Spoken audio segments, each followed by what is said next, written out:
ఒక normal juice shop నడిపే వ్యక్తి 5,000 కోట్ల స్కామ్ ఎలా చేశాడు? సురభ్ చంద్రకర్ అనే ఇతను రీసెంట్ గా 200 కోట్ల రూపాయలు ఖర్చు పెట్టి పెళ్లి చేసుకున్నాడు. అండ్ అంతేకాదు అతని పెళ్లికి పెద్ద పెద్ద బాలీవుడ్ సెలబ్రిటీస్ లైక్ రణబీర్ కపూర్, సన్నీ లియోన్ ఇంకా చాలా మంది సెలబ్రిటీస్ అతని పెళ్లికి అటెండ్ అయ్యారు. అండ్ అంతేకాదు అతని పెళ్లిలో డాన్స్ కూడా చేశారు. అయితే ఒక 4 years బ్యాక్ అనుకుంటా ఇతనికి నార్మల్ ఒక జ్యూస్ షాప్ మాత్రమే ఉండేది. కానీ ప్రెసెంట్ మాత్రం ఇతను రోజుకి 200 కోట్లు సంపాదించే ఒక కంపెనీకి ఓనర్. ఒకప్పుడు జ్యూస్ షాప్ లో రోజుకి 500-600 సంపాదించే ఈ వ్యక్తి 5,000 కోట్ల స్కామ్ ఎట్లా చేశాడు? ఇతను చేసిన ఈ ఒక్క స్కామ్ వల్ల పెద్ద పెద్ద బాలీవుడ్ సెలబ్రిటీస్ వెనకాల ఇన్కమ్ ట్యాక్స్ డిపార్ట్మెంట్ వాళ్ళు ఎందుకు పడుతున్నారు? ఈ విషయాలన్నిటి గురించి మీకు తెలియాలంటే మీకు ఒక స్టోరీ తెలియాలి. బేసిక్ గా ఈ స్టోరీ మొదలైంది ఛత్తీస్గఢ్ లోని బిలై అనే ఒక ఊర్లో.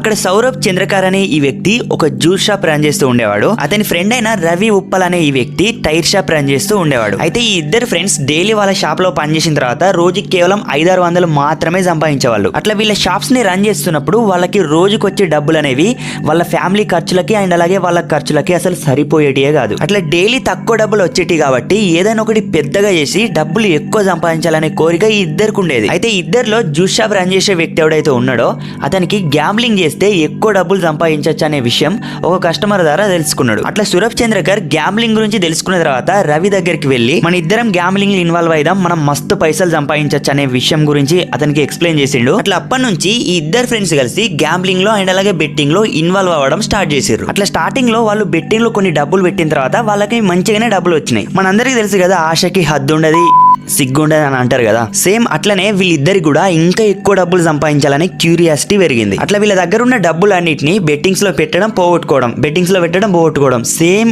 ఇదే పంచాయతీ నడిచేది. ఇట్లా బెట్టింగ్ లో వీళ్ళు కొన్ని పైసలు పెట్టి లాస్ అయిన తర్వాత ఈ ఇద్దరు ఫ్రెండ్స్ కి ఒక విషయం అర్థమైంది. అదేంటంటే ఎవడైతే బెట్టింగ్ లో పైసలు పెడుతుండో వాడు ఒక్కొక్కసారి గెలుస్తుండు, ఒక్కొక్కసారి లాస్ అవుతుండు. బట్ ఎవడైతే బెట్టింగ్ ని కండక్ట్ చేస్తుండో వాడు ఎప్పుడు లాస్ అయితలేడు, వానికి మంచిగా పైసలు వస్తున్నాయనే విషయం వీళ్ళకి అర్థమైంది. అప్పుడే వీళ్ళిద్దరూ మనం కాయిన్ కి ఇడిదిక్కు కాదు అడ్దిక్కు ఉండాలి, మనం ఎక్కువ పైసలు సంపాదించవచ్చు అనే ఐడియా వచ్చింది. అయితే మన ఇండియాలో ఈ బెట్టింగ్లు గ్యాంబ్లింగ్లు ఈ దందా మొత్తం ఇల్లీగల్ కదా. అయితే మన ఇండియాలో గ్యాంబ్లింగ్ నడిపించేటప్పుడు వీళ్ళకి పోలీసులతోని గవర్నమెంట్ తోని మస్తు దమ్దం అయ్యేది. అప్పుడు వీళ్ళిద్దరు డిస్కస్ చేసుకుని ఈడ మన దందా నడిచేటట్లేదు, మనం ఏదన్నా వేరే ప్లేస్ లో కనుక ఈ దందా నడిపించినాం అనుకో మనకి ఎట్లాంటి రిస్క్ ఉండదని చెప్పి వీళ్ళిద్దరు కలిసి దుబాయ్ వెళ్లారు. అక్కడ దుబాయ్ వెళ్ళిన తర్వాత వీళ్ళు మెల్లమెల్లగా నెట్వర్క్ బిల్డ్ చేసుకోవడం స్టార్ట్ చేశారు. అక్కడికి వెళ్ళిన తర్వాత బాగా పైసలున్న ఒక దుబాయ్ షేక్ ని అండ్ అలాగే ఒక పాకిస్తానీ బిజినెస్ మ్యాన్ తోని వీళ్ళు ఒక డీల్ చేసుకున్నారు. ఈ ఇద్దరు ఫ్రెండ్స్ వీళ్ళిద్దరి దగ్గర ఒక బెట్టింగ్ యాప్ రన్ చేయడానికి కావాల్సిన ఒక మంచి ప్లాట్ఫామ్ ని క్రియేట్ చేయడానికి ఏమేం చేయాలనే విషయాల గురించి అండ్ అలాగే రీసోర్సెస్ గురించి వీళ్ళిద్దరి దగ్గర తెలుసుకున్నారు. అట్లా 2017 లో మహదేవ్ బుక్ అనే ఒక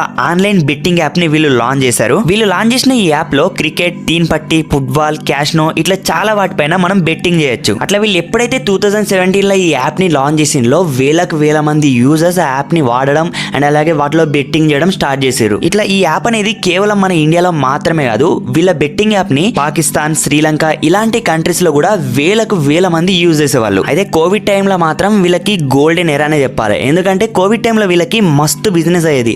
ఒక రోజుకి ఆల్మోస్ట్ 200 కోట్ల వరకు ఈ బెట్టింగ్ యాప్ నుంచే వీళ్ళు సంపాదించేవాళ్ళు. మరి జనాలను పిచ్చోళ్ళని చేసుకుంటా ఇంత పెద్ద దందా నడుపుకుంటా పైసలు సంపాదిస్తారు కదా, మరి గవర్నమెంట్ ఏం చేయలేదా అనే డౌట్ మీకు వచ్చే ఉండొచ్చు. లెట్ మీ ఎక్స్ప్లెయిన్ వాళ్ళు ఎట్లా తప్పించుకున్నారో చెప్తా. అయితే వీళ్ళు గవర్నమెంట్ నుంచి తప్పించుకోవడానికి వీళ్ళు హవాలా నెట్వర్క్ అనే ఒక నెట్వర్క్ ని క్రియేట్ చేశారు. అయితే వీళ్ళు క్రియేట్ చేసిన ఈ హవాలా నెట్వర్క్ అనేది ఎట్లా పనిచేస్తుందో చెప్తా వినండి. బేసిక్ గా ఏదైనా ఒక బెట్టింగ్ యాప్ ఎట్లా ఉంటది, దాంట్లో మనం అకౌంట్ లో డబ్బులు యాడ్ చేసుకొని మనం బెట్టింగ్ చేయడానికి ఆ డబ్బుల్ని యూజ్ చేస్తూ మనం గేమ్ ఆడాలి. బట్ వీళ్ళు మాత్రం వాళ్ళ యాప్ లో డైరెక్ట్ గా డబ్బులు యాడ్ చేసుకునే ఆప్షన్ ఇవ్వలేదు. వీళ్ళు ఏం చేసిందంటే ఆ డబ్బులు యాడ్ చేయడానికి ఒక నెట్వర్క్ ని క్రియేట్ చేశారు. దాంట్లో కొందరిని ప్యానల్ మెంబర్స్ ని పెట్టి ఎవడైతే బెట్టింగ్ చేయాలనుకుంటున్నారో ఆ ప్యానల్ మెంబర్స్ కి వాట్సాప్ నెంబర్ కి మెసేజ్ చేయాలి. అట్లా బెట్టింగ్ చేయాలనుకునే వ్యక్తి వాట్సాప్ లో మెసేజ్ చేసినప్పుడు వాడొక బ్యాంక్ అకౌంట్ నెంబర్ పంపిస్తాడు. సో ఆ బ్యాంక్ అకౌంట్ కి ఎవడైతే బెట్టింగ్ చేయాలనుకుంటాడో వాడు పైసలు వేయాలి. ఎప్పుడైతే వీళ్ళు పంపించిన బ్యాంక్ అకౌంట్ లో పైసలు క్రెడిట్ అవుతాయో అప్పుడు వీళ్ళ యాప్ లో బెట్టింగ్ చేయాలనుకునే ఆ వ్యక్తి అకౌంట్ లో కాయిన్స్ క్రెడిట్ అవుతాయి. అట్లా కాయిన్స్ అనేవి క్రెడిట్ అయినప్పుడు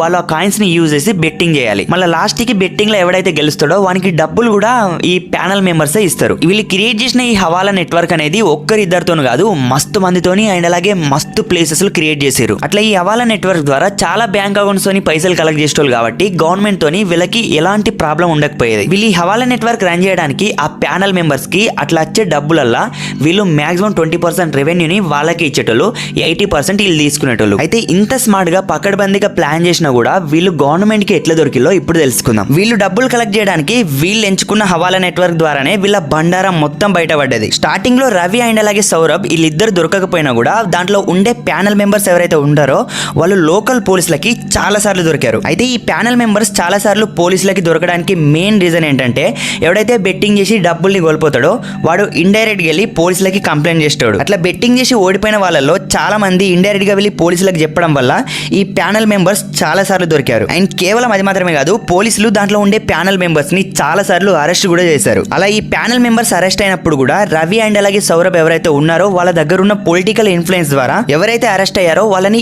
ఈజీగా తప్పించేవాళ్ళు. వాళ్ళ దగ్గరున్న డబ్బులతో పోలీసులను కూడా కొనేసి ఆ ప్యానల్ మెంబర్స్ ని బయటికి తప్పించేవాళ్ళు. అయితే పోలీసులలో కూడా డబ్బులు తీసుకోకుండా మంచిగా పనిచేసే పోలీసులు ఉంటారు కదా. సో దుర్గ్లోని అభిషేక్ పల్లవ్ అనే ఈ ఎస్పీ ఎవరైతే ఉన్నారో ఈయన వల్లే ఈ స్కామ్ మొత్తం బయటపడింది. అయితే ఈయన కేవలం ప్యానల్ మెంబర్స్ ని అరెస్ట్ చేయడం మాత్రమే కాదు, మెల్లమెల్లగా అందరినీ అరెస్ట్ చేస్తూ వచ్చాడు. అట్లా ఈ హైరార్కీ మొత్తాన్ని ఇన్వెస్టిగేట్ చేసుకుంటూ లాస్ట్ కి రవి అండ్ సౌరభ్ దగ్గరికి వచ్చాడు. సో ఈ పోలీస్ వల్లనే రవి అండ్ సౌరభ్ నడిపించే దందా గురించి టోటల్ గా మొత్తం బయటపడింది. రవి అండ్ అలాగే సౌరభ్ ముందే పోలీసులకి దొరికినా కూడా సౌరభ్ ఎప్పుడైతే దుబాయ్ లో మ్యారేజ్ చేసుకున్నాడో అప్పుడే ఎన్ఫోర్స్మెంట్ డైరెక్టర్ యొక్క కన్ను వీళ్ళ పైన పడింది. ఈ సౌరభ్ అనే వ్యక్తి అతను దుబాయ్ లో పెళ్లి చేసుకోవడానికి వాళ్ళ ఫ్యామిలీ మెంబర్స్ కి అండ్ అలాగే రిలేటివ్స్ కి ప్రైవేట్ జెట్స్ బుక్ చేసుకుని దుబాయ్ కి తీసుకెళ్లాడంట. అండ్ కేవలం ఇది మాత్రమే కాదు, ఇతని పెళ్లికి ఆల్మోస్ట్ 200 కోట్ల రూపాయలకు పైగానే ఖర్చు పెట్టాడంట. అంతేకాకుండా అతని పెళ్లికి పెద్ద పెద్ద బాలీవుడ్ సెలబ్రిటీస్ ని పిలవడం, ఇంకా సెలబ్రిటీస్ ని డాన్స్ చేసుకోవడానికి హైర్ చేసుకోవడం, ఇలా చాలా కారణాల వల్ల వీళ్ళు ఈజీగా ఎన్ఫోర్స్మెంట్ డైరెక్టర్ కి దొరికిపోయారు. కేవలం అది మాత్రమే కాదు, వీళ్ళ బెట్టింగ్ యాప్ ఏదైతే ఉందో దాన్ని పెద్ద పెద్ద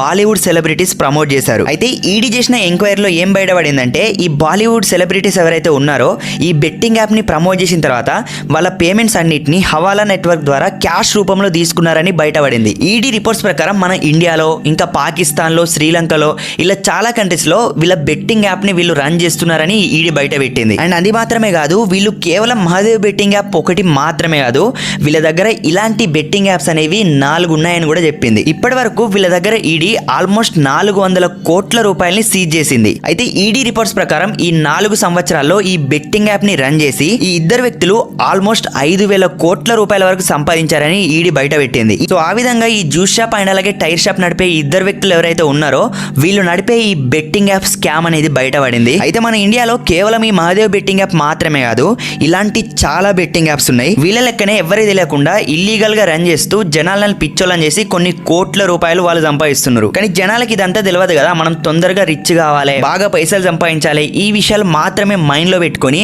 వాళ్ళ డబ్బులన్నిటిని ఈ బెట్టింగ్ యాప్స్ లో పెడుతున్నారు. సో ఫైనల్ గా నేను చెప్పేది ఏంటంటే మీరు ఒక బెట్టింగ్ యాప్ లో మీరు డబ్బులు పెట్టే ముందు ఒకసారి మీ గురించి ఆలోచించండి. ఎందుకంటే మీరు వన్స్ బెట్టింగ్ యాప్లలో పైసలు పెట్టిరంటే 100% మీరు స్కామ్ అయిపోతారు. ఇలాంటి బెట్టింగ్ యాప్స్ లో డబ్బులు పెట్టే వాళ్ళు చాలా మంది ఉన్నారు, వాళ్ళకి వీడియో చేరుకోవాలి.